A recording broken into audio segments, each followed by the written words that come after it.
Okey. Assalamualaikum warahmatullahi wabarakatuh. Harap semua sihat betul. Okey, jelas suara saya? Jelas. Sekejap nampak tak saya share screen ni? Okey, nampak. Nampak, okey.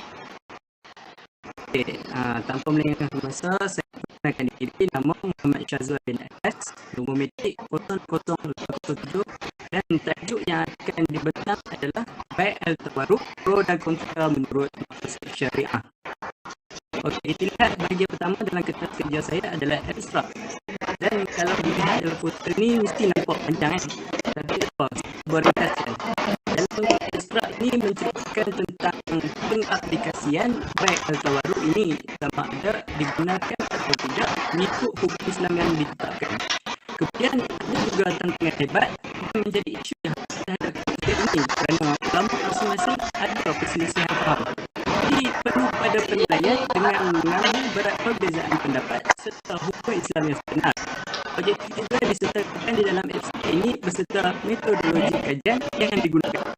Okay. Kemudian yang kedua adalah objektif kajian. Boleh lihat di bawah abstrak.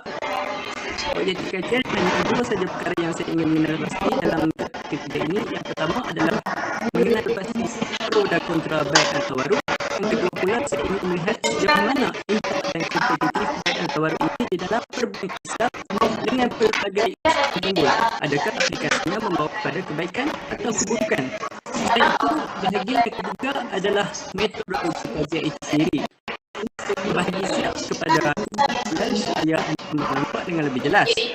Pertama sekali adalah kajian ini adalah kajian kualitatif yang bertujuan untuk mendapatkan hasil kajian menerusi kumpulan data bersumberkan dari perpustakaan, jurnal, artikel, laman seseorang yang berautoriti. Kedua adalah cara pengumpulan data, yakni kajian berbentuk perpustakaan merupakan instrumen rujukan utama bagi kajian ini.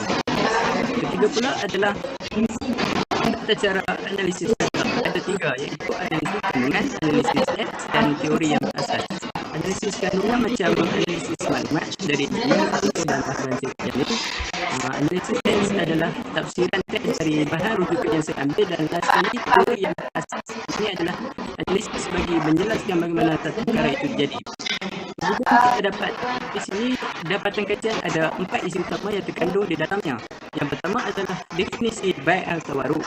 Menceritakan perkataan tawarruk berasal dari bahasa Arab, iaitu waq atau warid atau waraqah yang membawa erti wang perak, dirham atau logam perak.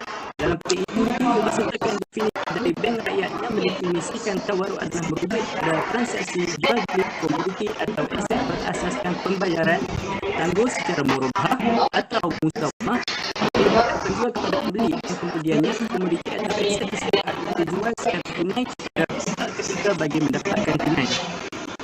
Okey, kemudian masuk pada pandangan ulama berkenaan Bai' al-Tawarruk yang akan banyakkan tergolong dalam mazhab Hanafi seperti Ibnu Umar, Abu Yusuf dan sebagainya. Mereka haruskan transaksi jual beli ini sekiranya penjual tidak mengetahui niat pembeli. Okey, mazhab Syafi'i pun tidak ada pembicaraan khusus mengenai hukum jual beli ini, tapi ada hukum pada Bai' al-Inah, iaitu harus Bai' al-Inah ni dia lebih kurang sama dengan Bai' al-Tawarruk.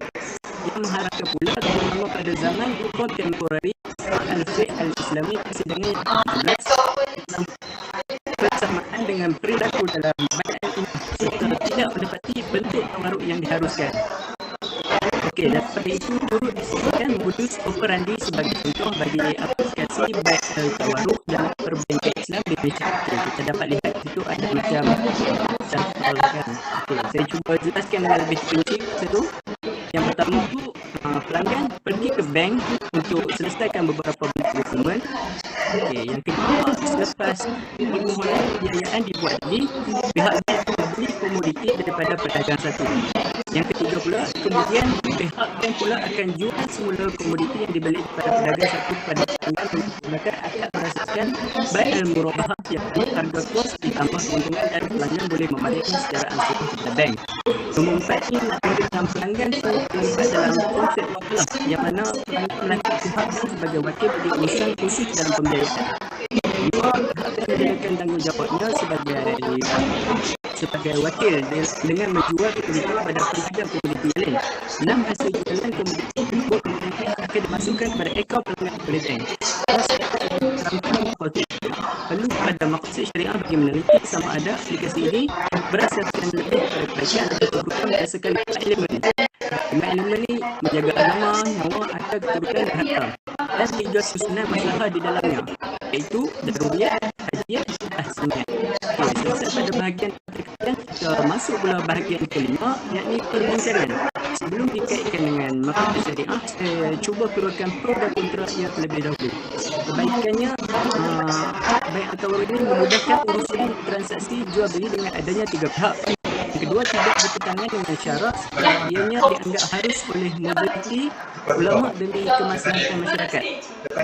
Keburukannya pula, terdapat ulama yang melarang kerana konsepnya sama dengan bai' al-inah kerana jual beli ini dianggap paling hampir dengan riba. Yang kedua, mengundang kekeliruan masyarakat sama ada boleh digunakan atau tidak. Jadi saya dapati satu elemen yang boleh dikaitkan dengan maksud syariah iaitu memelihara harta. Selanjutnya saya menceritakan lagi betapa pentingnya menjaga harta ini dan termasuk dalam kalimat terakhir bagi maksud syariah. Okey. Rumusan. Okey, ini akhir sekali iaitu rumusan. Apa yang saya dapat rumuskan daripada hasil kerja saya ini, kita dapat lihat bai' atau tawarruk adalah satu keperluan yang mana kehidupan manusia amat bergantung kepada harta. Dan sekiranya sistem yang menjamin pemeliharaan harta tersebut tiada, manusia akan mengalami kesukaran dan ia dikategorikan sebagai al-daruriyat. Diyakini aplikasinya memberikan impak positif terhadap penjagaan harta benda. Walau bagaimanapun, haruslah diukur terlebih dahulu dengan maksud syariah supaya kebaikan kepada kemaslahatan masyarakat lebih terjamin dan mengelakkan tergelincir daripada landasan syarak. Rujukan kita boleh lihat ini, kalau tidak saya nak bubuh 5 tapi tak muat. Saya ambil 3 saja. Pertama, Ibrahim Musa Tijani. Yang kedua, Jabatan Kemajuan Islam Malaysia JAKIM. Yang ketiga adalah Al-Syatibi Ibrahim Ibu Musa Al-Lakimi. Jadi tinggal berapa minit?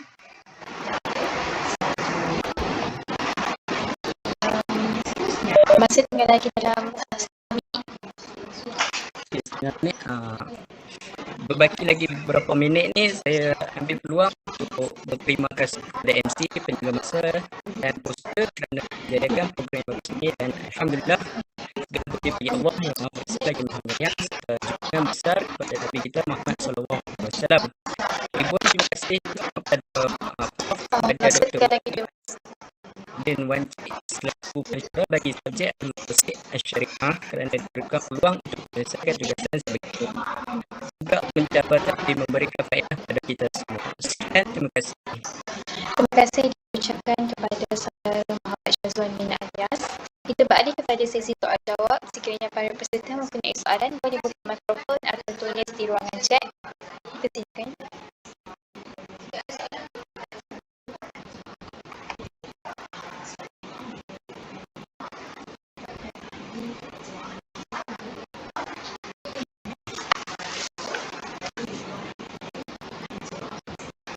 Okay, saya anggap tak ada dah ni ya. Tak ada apa-apa sebenarnya. Okay.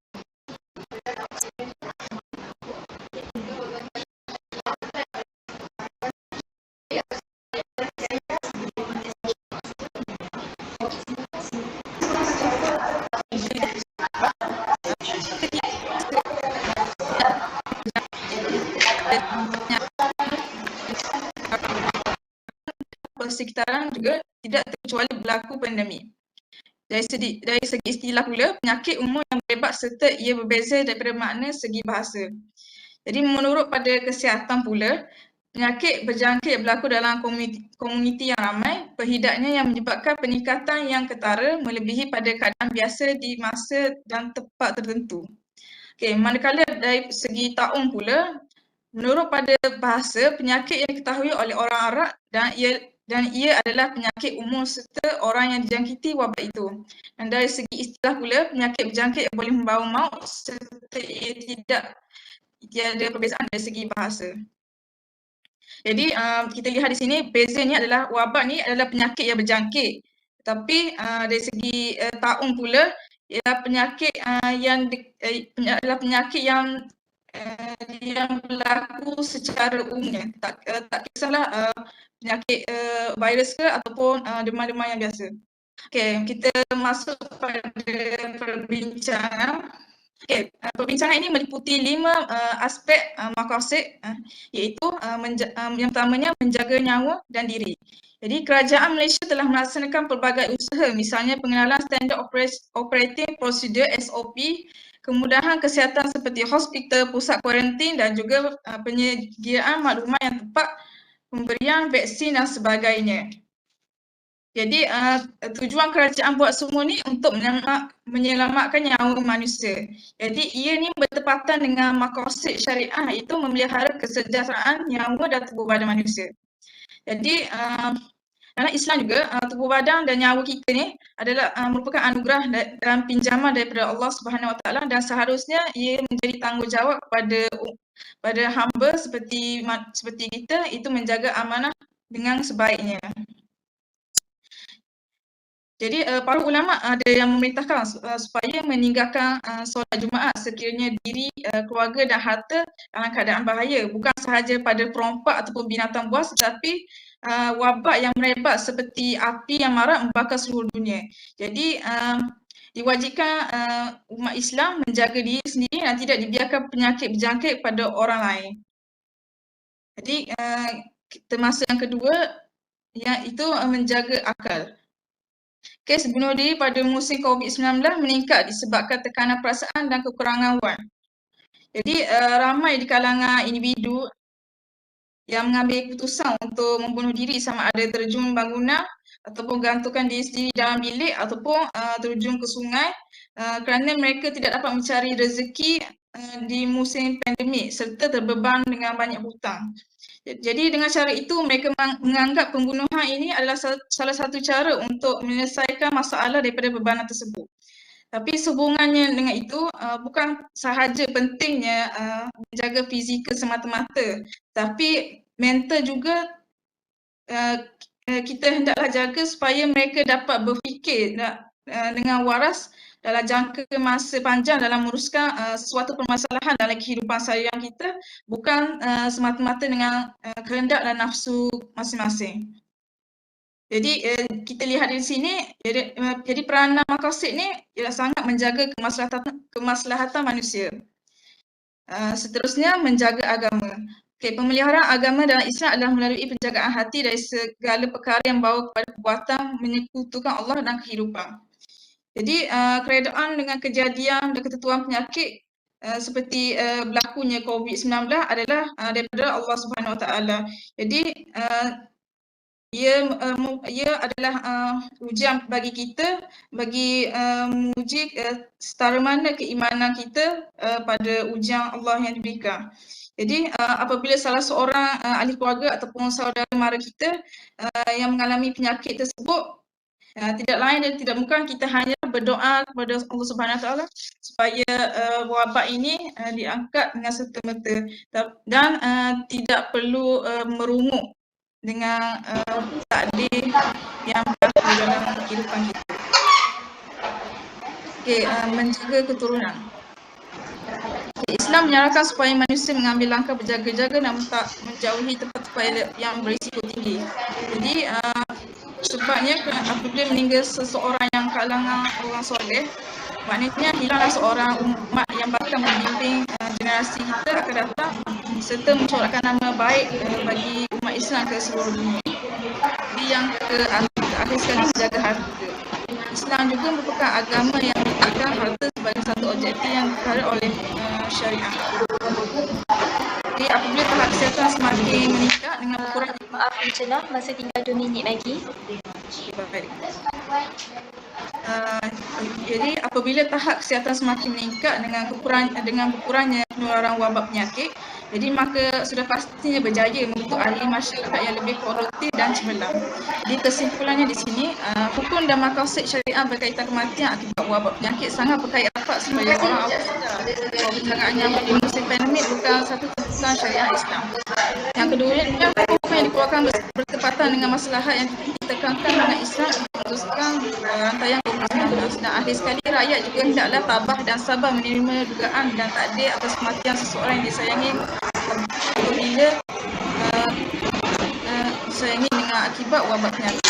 Jadi, saya mengucapkan terima kasih kepada pihak Iniza dan pihak Malaysia yang mengajukan seminar antarabangsa Maqasid Syariah kali ke-7. Saya juga ingin mengucapkan terima kasih kepada semua pihak yang diputus dalam berusahakan untuk menyempurnakan tugasan ini pada terutamanya pada pensyarah saya itu Prof. Nadia Dr. Wan Yusof Dewan Cik atas budi bicara beliau dalam memberi tunjuk ajar sepanjang masa tugasan ini dijalankan. Jadi sekian, terima kasih. Assalamualaikum warahmatullahi wabarakatuh. Terima kasih diucapkan kepada saudari Jihan binti Abdul Halim. Kita beralih kepada sesi soal jawab. Sekiranya para peserta mempunyai soalan, boleh buka mikrofon atau tulis di ruangan chat.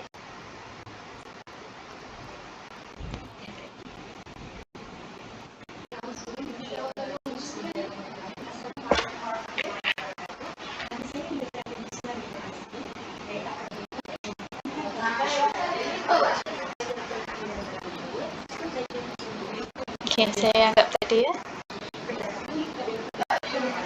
Tanpa membuang masa lagi, saya mulakan pembentangan pada ini. Saya sambung pembentangan pada petang ini dengan mempersilakan Muhammad Syahrul Ahmad bin Syamsuddin.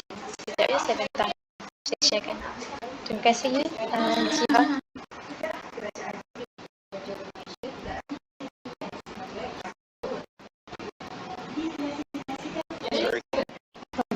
Sekejap ya. Apa suara? Saya okey. Saya anggap tak ada ya. Tanpa membuang masa lagi, saya mulakan pembentangan pada ini. Saya sambung pembentangan pada petang ini dengan mempersilakan Muhammad Syahrul Ahmad bin Syamsuddin. Sekejap ya, saya bentang. Saya sharekan. Terima kasih. Sihat.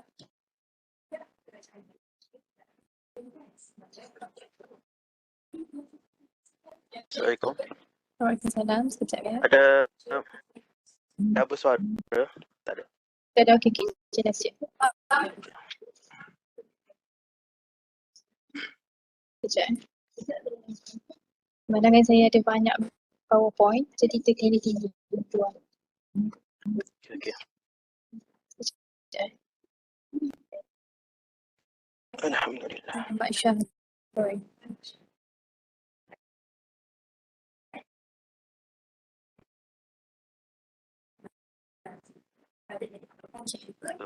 Ya, ya. Yang ni kan? Okay.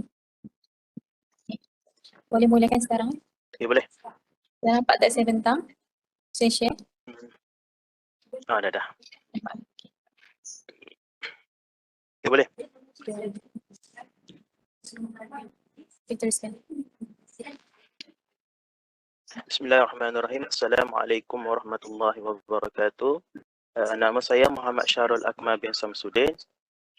Ijazah Sarjana Muda Pengajian Islam Syariah. InsyaAllah pada kali ini saya akan membentangkan berkaitan dengan sumbangan Tuan Guru Ni Abdul Aziz Nikmat dalam ekonomi Islam. Jadi, teruskan dengan abstrak. Kajian ini tentang pemikiran Tuan Guru Ni Abdul Aziz Nikmat dalam bidang ekonomi. Kajian ini dilakukan untuk mengetahui sejauh mana sistem ekonomi Islam yang dibawa oleh Tuan Guru Ni Abdul Aziz Nikmat. Setelah itu, kajian ini juga dilakukan untuk mengetahui apakah kaedah pelaksanaan sistem ekonomi yang dibawa oleh Tuan Guru Ni Abdul Aziz dan mengetahui apakah impak kepada negeri Kelantan di atas sistem yang dibawa oleh Tuan Guru. Kajian ini dibuktikan melalui mengenali diri Tuan Guru Ni Abdul Aziz dengan mengkaji kehidupan Tuan Guru Ni Abdul Aziz dari kanak-kanak hingga Tuan Guru Ni Abdul Aziz yang dikenali. Selain itu, dengan mengkaji pemikiran Tuan Guru Ni Abdul Aziz Nikmat tentang ekonomi dan sistem yang mengandungi riba, perjudian dan penjimatan pemberjaan sama ada diri sendiri dan kerajaan pimpinannya. Seterusnya, Untuk membuktikan juga kajian tentang sumbangan Tuan Guru Ni Abdul Aziz dalam ekonomi Islam di Kelantan dilakukan bagi mengetahui sumbangan Tuan Guru Ni Abdul Aziz dalam urusan perbankan, pinjaman kenderaan dan perumahan melalui sistem Qadrul Hasan, tabung serambi Mekah, sistem pajak gadai Ar-Rahnu, bidang pertanian dan pelancongan. Dengan kajian tersebut akan menjawab persoalan yang timbul mengenai sejauh mana ekonomi yang dibawa oleh Tuan Guru Ni Abdul Aziz. Kita terus kepada kepentingan kajian. Kepentingan kajian ini untuk menjadikan Tuan Guru Ni Abdul Aziz sebagai model, role model pembaharuan ekonomi Islam kepada masyarakat terkini, dan seterusnya untuk memberi kefahaman kepada masyarakat khususnya mahasiswa tentang kehebatan ekonomi Islam jika diamalkan. Metodologi kajian yang digunakan dalam kajian ini adalah kualitatif, teknik pengumpulan data, kajian dokumen, kajian perpustakaan dilakukan bagi mengumpulkan semua data dan fakta sekunder sebagaimana skop kajian, dan analisis kandungan dan analisis teks bagi teknik analisis data. Kita teruskan kepada dapatan kajian. Yang pertama, definisi ekonomi. Ekonomi dalam kamus Dewan dan bahasa Maaf, Marcella. Ya. Ada rakam tak? Ada. Ada, okey. Sama-sama. Ulang balik. Ekonomi, definisi ekonomi. Ekonomi dalam kamus Dewan dan bahasa ialah ilmu, bukan pengeluaran, pengagihan, penggunaan barang dan perkhidmatan. Manakala dari segi keseluruhan, ekonomi ialah suatu ilmu yang mempelajari tentang perlakuan individu dan masyarakat dalam menggunakan faktor-faktor pengeluaran yang terbatas untuk menghasilkan barangan dan perkhidmatan mereka bagi ilmuwan ekonomi. Dapat pendapat saya gariskan di sini. Yang pertama, Joseph Schumpeter. Perkataan ini merujuk kepada kebijaksanaan dalam pengurusan rumah tangga. Yang kedua, B.H. Kohler mengemukakan ekonomi sebagai cermat dan berhati-hati tanpa membazirkan wang dan kebendaan. Yang ketiga, Philip Bobkov menjelaskan di dalam kamusnya yang masyhur sebagai kajian ekonomi dalam konteks aktiviti individu ekonomi sebagai firma rumah tangga dan harga. Seterusnya, Adam Smith berpendapat ekonomi ialah ilmu kekayaan atau ilmu yang khusus mempelajari sarana-sarana kekayaan suatu bangsa dengan memusatkan perhatian secara khusus terhadap sebab-sebab material dan kemakmuran seperti hasil-hasil industri, pertanian dan sebagainya. Manakala Marshall berpendapat ekonomi adalah ilmu yang mempelajari usaha-usaha individu dalam ikatan pekerjaan dalam kehidupan seharian. Seterusnya kita pergi kepada maksud sistem ekonomi Islam. Maksudnya satu set prosedur yang mempengaruhi pilihan ekonomi yang bertujuan untuk mengarahkan sumber ke arah mencapai matlamat. Ia juga boleh ditarifkan sebagai kaedah yang mesti diikuti oleh masyarakat Islam dalam kehidupan ekonomi dan menyelesaikan masalah praktikalnya mengikut prinsip-prinsip Islam. Di sini saya jelaskan juga dua pendapat sarjana ilmuwan mengenai sistem ekonomi Islam. Yang pertama, Dr. Ahmad Sukri berpendapat tentang ekonomi ialah ilmu yang mengkaji cara mengurus dan mengaplikasi sumber ekonomi yang terhad untuk mengeluarkan banyak barangan, perkhidmatan yang boleh dikeluarkan untuk memenuhi keperluan manusia. Manakala yang kedua, Muhammad Abdul Manan mengatakan ekonomi Islam adalah sains sosial yang mengkaji masalah-masalah ekonomi satu golongan masyarakat yang berpegang kepada nilai-nilai Islam. Manakala kita akan teruskan juga lagi dengan sistem ekonomi Islam menurut Tuan Guru Ni Abdul Aziz. Yang pertama, maksudnya segala kekayaan yang terdapat di langit dan di bumi ini dianugerahkan oleh Allah Subhanahu Wa Taala kepada umatnya untuk menguruskan alam ini. Ini bermaksud semua rezeki yang ada di langit dan di bumi, di mana manusia yang diberi tugas sebagai verifikan pentadbir di alam ini. Dalam konteks Islam, tentunya pengurusan ini dan pentadbiran rezeki ini dipandu oleh prinsip-prinsip Islam yang berbentuk perintah dan peraturan syariah atau umumnya sistem nilai Islam. Kita akan teruskan lagi ke sumbangan dalam bidang ekonomi Islam oleh Tuan Guru Ni Abdul Aziz yang dapat kita lihat sekarang. Yang pertama, dalam bidang perbankan. Tuan Guru Ni Abdul Aziz mengumumkan pada 1 September 1991 tentang langkahnya untuk mengalihkan semua simpanan tetap kerajaan ke Bank Islam mulai 1993.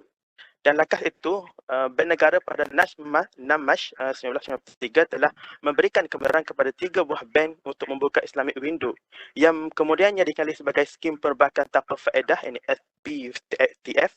Pada 1 Ogos 1993, 10 buah lagi bank terlibat dengan SPTF sehingga Bank Muamalat ditubuhkan pada 1999. Yang seterusnya berkaitan dengan pinjaman kenderaan dan perumahan. Dalam menghapuskan sistem interest terhadap kemudahan pembiayaan bagi pembelian kenderaan dan perumahan untuk penjawat awam yang dilantik oleh Suruhanjaya Perkhidmatan Negeri Kelantan dengan sistem Qadrul Hasan. Setelah 20 tahun sistem ini dijalankan, masih lagi wujud dan tiada lagi isu berkaitan dengan kurangnya dana untuk melaksanakan sistem ini. Seterusnya, penubuhan Ar-Rahnu. Tuan Guru juga memperkenalkan sistem pajak gadai Islam yang dikenali sebagai Ar-Rahnu untuk menggantikan sistem pajak gadai konvensional yang mengamalkan sistem riba. Sistem ini diperkenalkan pada 1992. Seterusnya, menubuhkan tabung Serambi Mekah. Tabung Serambi Mekah yang ditubuhkan oleh Tuan Guru pada 6 April 1991 di Balai Islam Lundang telah mendapat sambutan yang hangat dalam kalangan masyarakat Kelantan amnya. Ini dibuktikan dengan memungut pungutan sebanyak 194,666 2 sen pada hari pertama dilancarkan. Yang lain pula pada dalam bidang pertanian, sektor pertanian bagi 2011 mengalami pertumbuhan sebanyak 15%. Ini situasi ini maaf mencelah, masa tinggal lagi 2 minit ya. Okey. Situasi ini disebabkan peningkatan produktif subsektor pertanian yang terdiri daripada padi 15.6%, peternakan 6%, perikanan 17% dan perhutanan 10%. Dan yang terakhir, sektor pelancongan. Jadi kesimpulan yang saya dapat buat di sini, secara keseluruhannya kita dapat simpulkan bahawa Tuan Guru Ni Abdul Aziz Nikmat bahawa pendapatnya dalam ekonomi termasuk definisi ekonomi, konsep pembangunan, konsep dan pembasmian kemiskinan ini tidak bertentangan dengan apa yang dikemukakan oleh ahli-ahli ekonomi Islam. Ini mencerminkan beliau menguasai ilmu kontemporari walaupun tidak dipelajari dengan menuntut ilmu secara langsung dengan guru, tetapi melalui pengalaman dan pembacaan beliau. Masa berapa minit lagi? MC? Tinggal lagi 2 minit. 2 minit lagi. Boleh je, seminit lagi. Seminit. Okay, dengan masa berbaki ini, saya ingin mengucapkan terima kasih kepada pensyarah kita, Prof. Madia Wan Muhammad Yusof bin Wajik dan semua penggerak-penggerak aktiviti ini yang membagi ruang kepada saya untuk membentangkan kertas kerja saya ini. Dan saya juga syukur kerana sudah tamat pembentangan ini.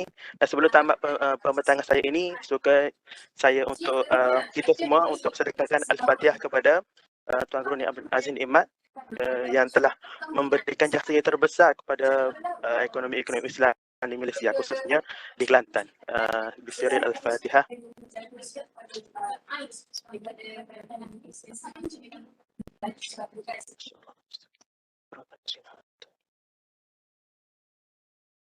Amin amin ya rabbal alamin. Sekian, terima kasih. Taufiq hidayah. Assalamualaikum warahmatullahi wabarakatuh. Saya serahkan kepada MC program. Terima kasih atas pembentangan. Terima kasih diucapkan kepada saudara Muhammad Syahrul Ahmad. Kita beralih kepada sesi soal jawab. Sekiranya para peserta mempunyai soalan, boleh buka mikrofon atau tulis di ruangan chat. Assalamualaikum warahmatullahi wabarakatuh. Terima kasih kepada pengerusi majlis. Nama diberi Nur Syamira binti Abdul Aziz Ijazah Sarjana Muda Pengajian Islam Syariah SEM 4. Yang saya hormati rakan pembentang sekalian. Saya mulakan pembentangan dengan menerangkan kajian saya berkenaan dengan konsep nusyuz dan maqasidnya berdasarkan ayat-ayat hukum. Justeru, eloklah saya terlebih dahulu menerangkan tentang ekstrak bagi keseluruhan tajuk ini. Nusyuz adalah suatu keadaan di mana suami ataupun isteri meninggalkan kewajipan bersuami isteri sehingga menimbulkan ketegangan dalam hubungan rumah tangga yang telah didirikan oleh mereka. Nusyuz juga adalah sinonim dengan suatu perbuatan seorang isteri yang tidak mentaati suaminya dalam hal kesukatan rumah tangga. Perkataan nusyuz akan mudah terkeluar dari suaminya dalam hal kesukatan rumah tangga. Apabila suaminya tidak berpuas hati dengan tingkah laku isterinya yang dilihat tidak memenuhi kehendak si suami dalam hal berumah tangga. Hal ini menyebabkan masalah nusyuz ini berlaku dalam rumah tangga. Dalam situasi yang berlaku ini, maka dalam Islam mempunyai jalan penyelesaian untuk menyelesaikan masalah ini. Hal ini akan membabitkan hukuman terhadap suami ataupun isteri yang melakukan nusyuz. Objektif kajian ini adalah untuk mengenal pasti punca nusyuz berlaku di Malaysia dan membincangkan konsep nusyuz dan maqasidnya dengan berkaitan dengan ayat-ayat hukum. Seterusnya, data yang dikumpulkan daripada bahan buku, jurnal, laman web dan lain-lain. Hasil dapatan kajian mendapati bahawa Islam telah menggariskan langkah, panduan dan tindakan yang perlu dilakukan suami ketika isteri melakukan nusyuz dan berserta maqasid syariah yang telah Islam terapkan di dalam rumah tangga. Seterusnya, saya lanjutkan kepada objektif kajian ini dilaksanakan. Yang pertama adalah mengenal pasti punca nusyuz yang berlaku di Malaysia. Seperti yang kita ketahui, di Malaysia mempunyai banyak kes yang melibatkan nusyuz. Justeru saya ingin mengetahui apakah punca berlakunya kes sebegini berlaku. Kedua, objektif adalah untuk membincangkan konsep nusyuz dalam al-had Islam. Dan yang ketiga, ingin menjelaskan maqasid nusyuz yang berkaitan dengan ayat hukum yang telah digariskan dalam Islam. Seterusnya adalah metodologi kajian yang saya gunakan ialah yang pertama ialah kaedah kajian menggunakan kaedah kualitatif. Justeru data yang dikumpulkan melalui beberapa teknik dan kemudian yang dianalisis dengan olahan-olahan secara deskriptif. Yang kedua ialah teknik pengumpulan kajian menggunakan kajian perpustakaan. Justeru kajian perpustakaan ini juga secara tidak langsung turut menggunakan kaedah dokumentasi dalam mengumpulkan data dan maklumat bagi kajian ini. Dan yang ketiga adalah teknik analisis data menggunakan analisis kandungan dan teks. Lantaran itu, kajian ini dilaksanakan melalui pengumpulan dan analisis bahan-bahan penulisan terdahulu yang terdapat di dalam kitab-kitab karangan ulama-ulama Islam dan semasa. Seterusnya, saya teruskan dengan dapatan kajian yang diperolehi. Yang pertama ialah pengertian nusyuz dari segi bahasa ialah dasar nash yang bermaksud tempat yang tinggi. Manakala dari segi istilah ialah nusyuz ialah pelanggaran yang dilakukan oleh seorang isteri terhadap kewajipan yang ditetapkan oleh Allah Subhanahu Wa Taala agar taat kepada suami sehingga seolah-olah isteri mendapatkan dirinya lebih tinggi daripada suami.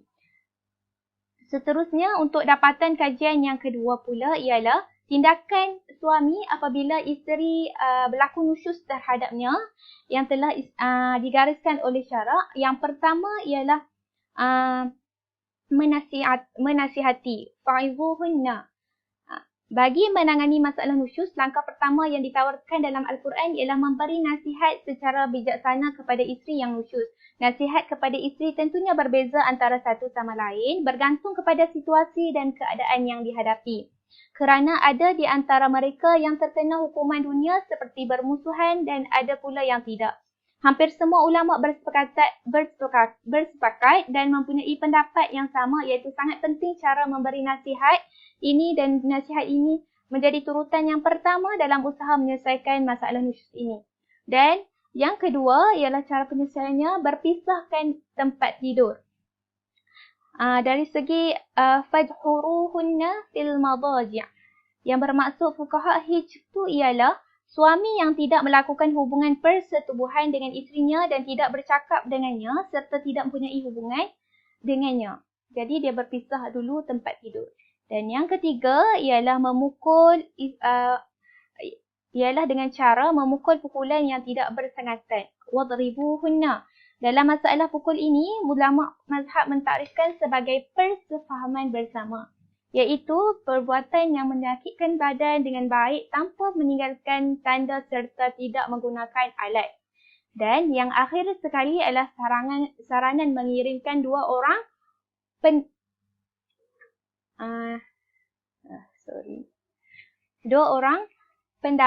pendamai hakim. Sekiranya dengan memukul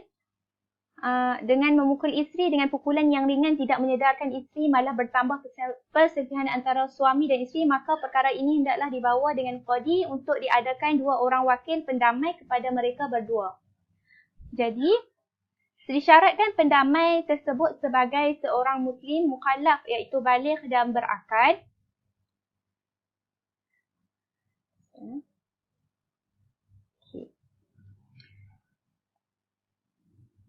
Dengan okey.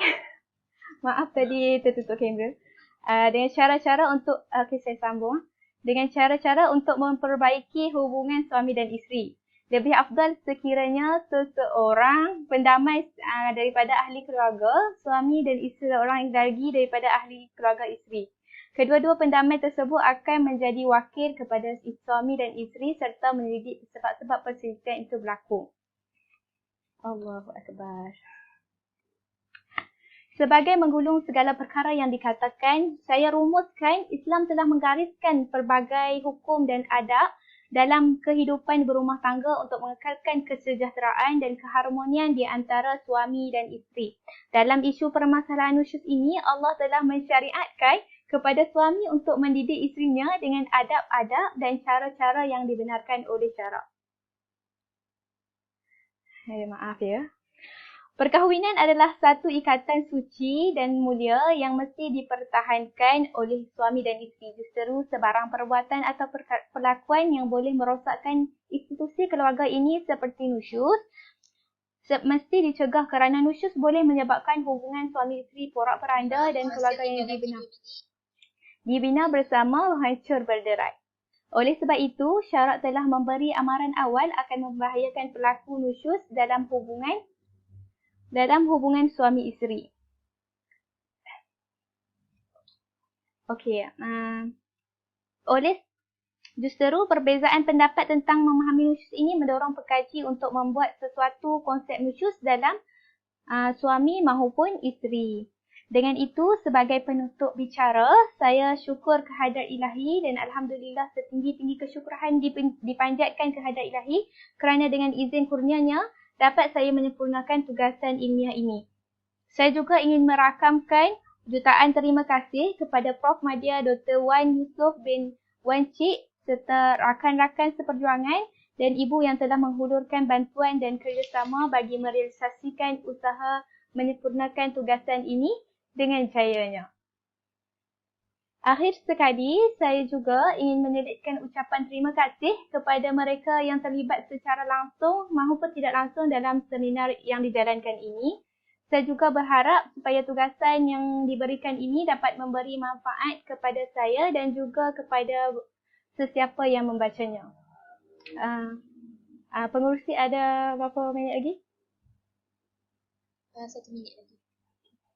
Saya akhiri dengan serangkap pantun. Bunga dedap di atas para, anak dusun pasang pelita. Andai tersilap tutur bicara, jadi disusun maaf dipinta. Sekian daripada saya. Wabillahi taufiq wal hidayah. Wassalamualaikum warahmatullahi wabarakatuh.